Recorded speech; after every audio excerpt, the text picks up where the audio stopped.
One of our favorite vacation destinations is the Outer Banks of North Carolina.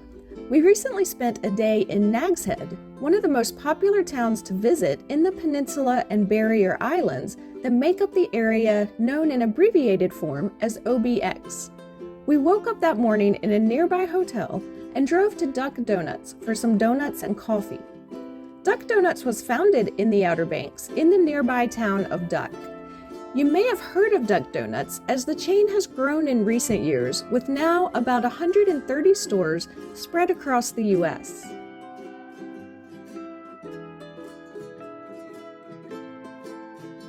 This place is like Subway for donuts. They make your donuts fresh in front of you, and you can choose whatever toppings you want from their list of toppings.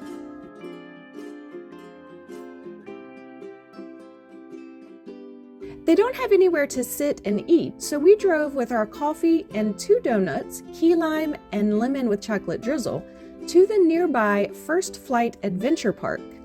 This is something Jack is considering doing on a future trip, and I'm considering just watching while he does it because I like to stay on land and stay off of ropes courses and zip lines and obstacle courses.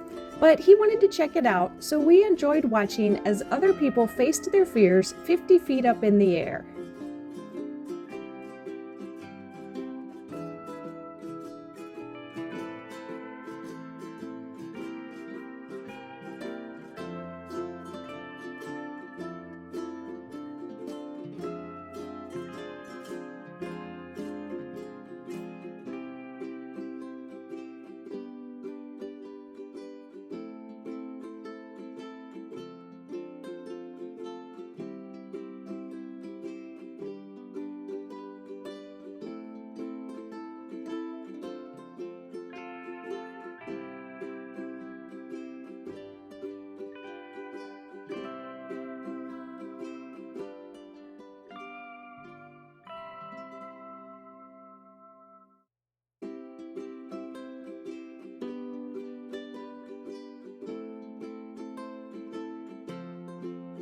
Next door is a pirate-themed mini golf course, one of about a dozen mini golf courses in the Outer Banks. And on the other side of that is a go-kart track. And both of those sound like a lot more fun to me than dangling high in the air. Once donuts were consumed and the adventure park surveillance was completed, it was off to the beach. We enjoyed swimming about in the warm water and having a picnic on the sand at lunchtime. But we also spent time on the Nags Head fishing pier. This is the less popular of the 2 fishing piers on the ocean side of the island in Nags Head, but we still enjoyed it. At the entrance to the pier are buildings that house the Pier restaurant, which, according to its website, is open just for breakfast 5 days a week, as well as a bait and tackle shop that rents any gear you need and also has some souvenirs, as well as grab-and-go snacks and drinks for sale, and a few video games to play as well. Also included at the entrance to the pier is Captain Andy's Oceanfront Tiki Bar and Grill, which is currently open 7 days a week starting at 2 p.m. with live entertainment each night during the summer.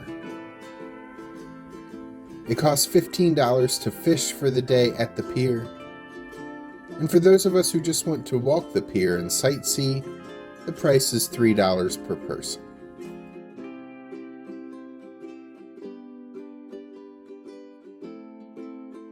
This is advertised as one of the oldest and longest piers in the Outer Banks.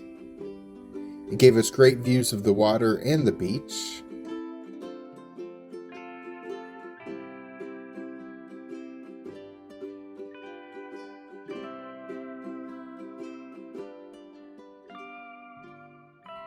But we were also fascinated and entertained watching people surf.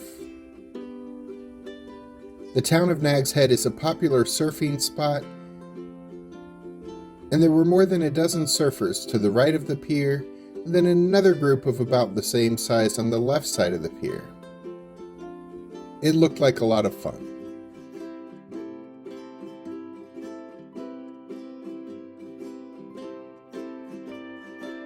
We have several other things to show you in a moment, but first, we do have a previous Nags Head video that features 4 major attractions in the area that we're not showing you in this video, including the town's other fishing pier, a lighthouse, the tallest sand dunes in the East Coast, and a drive-through convenience store. We'll have a link to that video at the end of this one. It was filmed in the middle of the bad times in July 2020, so there is some talk about how COVID affected those attractions, but we can assure you that all those attractions still exist and that life has gotten back to normal since the height of the pandemic. If you're planning a visit to Nags Head, check it out for more things you won't want to miss while you're in town.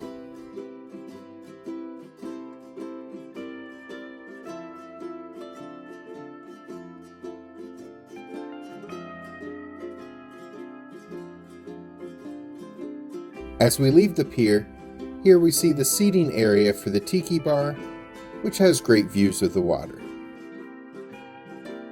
After drying off in the sun on the pier, we head off for some retail therapy. We start at the Christmas Mouse. We have several shops that we stopped in along the way to cool off in the air conditioning before we take you to enjoy some nature at a beautiful place that a lot of tourists are not aware of. So Christmas Mouse is a large year-round Christmas shop with lots of holiday decor. You can find a few decorations for other holidays too, but Christmas is the main theme at this store. There are 2 floors with so much to see. Much of it is beach themed, some of it is specifically Outer Banks themed, but there are all different decorations themed to fictional characters or sports teams or various interests and hobbies.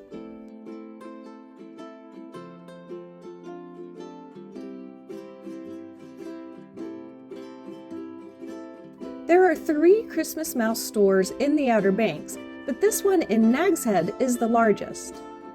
There's also a much larger Christmas store in the Outer Banks in a town called Manio. We did a separate video about that store, which we will also link at the end. In our travels, we usually try to buy Christmas tree ornaments of everywhere we visit, so that way our tree reminds us of all the places we have traveled through. And the Christmas shops of the Outer Banks are a good place to do that. Next, we visited the local Ben Franklin store. This was a chain of 5 and dime stores that started in 1927. At its peak, there were 2,500 Ben Franklin stores. There are only about 200 left these days, including this one in Nags Head, which mostly sells souvenirs, beachwear, and beach gear. Next, we visited the Forbes Candy shop. Forbes is a sentimental favorite for Jack because the company originated in Virginia Beach, very near where Jack originated. And he loves their saltwater taffy, which I do not enjoy, but the Forbes stores in Virginia Beach and the Outer Banks also have chocolate, fudge, and other types of candy. And their popular saltwater taffy and other candy is also available on Amazon and is sold at candy shops at other beaches. We found some in Myrtle Beach. It didn't prominently display the Forbes name, but when you looked at the small print on the side of the box, it was a Forbes product. So we bought taffy for Jack and a few beach-themed chocolates for me. After cooling off and spending some money, we went for an early evening walk in Nags Head Woods Preserve. This land is managed by the Nature Conservancy and features over 8 miles of walking trails. Some of them involve climbs up steep dunes. But as this was nearing the end of our day in Nags Head and we were already a bit tired, we kept to the tamer trails. We like this preserve as a relaxing, shaded place to enjoy some nature away from the crowds. But definitely remember to bring bug spray in the summer months. The trails we saw on this visit provided great views of ponds and swampy marshland, and one of the largest maritime forests on the East Coast. Some trails provide you with views of the calm shores of the Sound side of the island.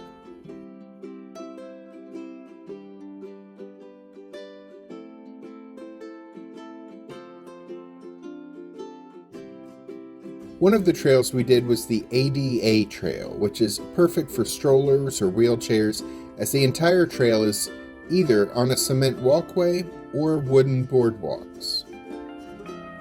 The ADA Trail did have a couple handicap parking spaces at the trailhead.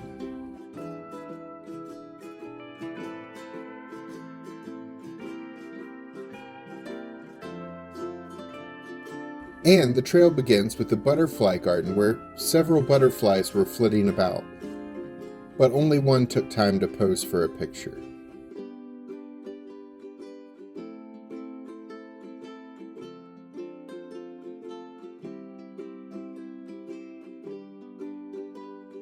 The trails here are well marked,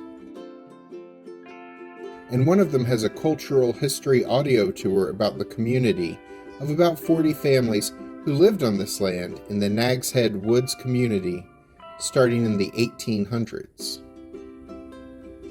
These trails are a free activity that can introduce you to the biodiversity of the area and a bit of the history as well.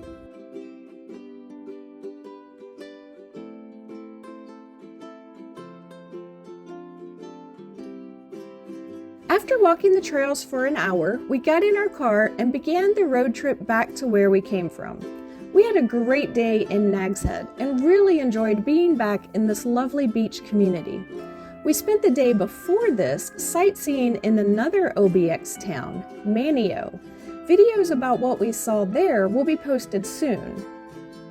Check out the links at the end to our previous video about some of the big attractions Nags Head has to offer. Or check out our video about the largest Christmas store in the Outer Banks, possibly the largest in the Carolinas. I'm Alice. And I'm Jack. Be sure to click the subscribe button and the notification bell so we can see you the next time we're traveling through.